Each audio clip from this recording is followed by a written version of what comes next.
رزق کے 16 دروازے۔ پہلا دروازہ نماز ہے۔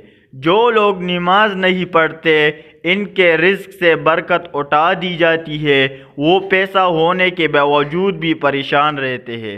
دوسرا دروازہ استغفار ہے۔ جو انسان زیادہ سے زیادہ استغفار کرتا ہے، توبہ کرتا ہے، اس کے رزق میں اضافہ ہو جاتا ہے اور اللہ ایسی جگہ سے رزق دیتا ہے جہاں سے کبھی اس نے سوچا بھی نہیں ہوتا۔ تیسرا دروازہ صدقہ ہے۔ اللہ تعالیٰ نے فرمایا کہ تم اللہ کی راہ میں جو خرچ کرو گے اللہ اس کا بدلہ دے کر رہے گا۔ انسان جتنا دوسروں پر خرچ کرے گا اللہ اسے 10 گنا بڑھا کر دے گا۔ چوتھا دروازہ تقوی اختیار کرنا ہے۔ جو لوگ گناہوں سے دور رہتے ہیں اللہ اس کے لیے آسمان سے رزق کے دروازے کھول دیتے ہیں۔ پانچواں دروازہ کثرتی نفلی عبادت ہے۔ جو لوگ زیادہ سے زیادہ نفلی عبادت کرتے ہیں اللہ ان پر تنگ دستی کے دروازے بند کر دیتے ہیں۔ اللہ کہتا ہے اگر تو عبادت میں کثرت نہیں کرے گا تو میں تجھے دنیا کے کاموں میں الجھا دوں گا۔ لوگ سنتوں اور فرض پر ہی توجہ دیتے ہیں، نفل چھوڑ دیتے ہیں جس سے رزق میں تنگی ہوتی ہے۔ چھٹا دروازہ حج اور عمرہ کی کثرت کرنا۔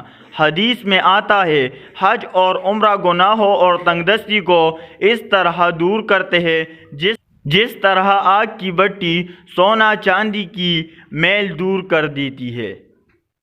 ساتواں دروازہ رشتہ داروں کے ساتھ اچھا سلوک سے پیش آنا۔ ایسے رشتہ داروں سے بھی ملتے رہنا جو آپ سے قطع تعلق ہو تاکہ اللہ تعالیٰ بھی آپ کی کمی کوتاہی کو درگزر کرے۔ آٹھواں دروازہ کمزوروں کے ساتھ صلہ رحمی کرنا ہے۔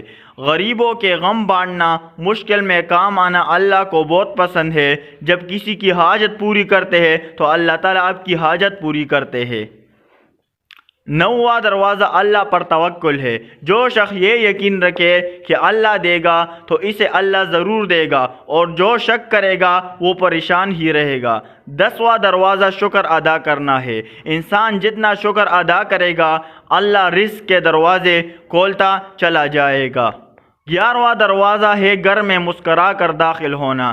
مسکرا کر داخل ہونا سنت بھی ہے۔ حدیث میں آتا ہے نبی علیہ السلام نے فرمایا اللہ تعالیٰ فرماتے ہیں کہ رزق بڑھا دوں گا جو شخص گھر میں داخل ہو اور مسکرا کر سلام کرے۔ 12واں دروازہ ماں باپ کی فرمانبرداری کرنا ہے۔ ایسے شخص پر کبھی رزق تنگ نہیں ہوتا جو اپنے مال اپنے والدین پر خرچ کرتا ہے۔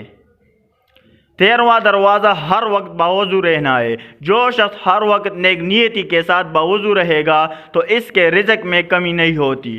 14واں دروازہ چاشت کی نماز پڑھنا ہے جس سے رزق میں برکت پڑتی ہے۔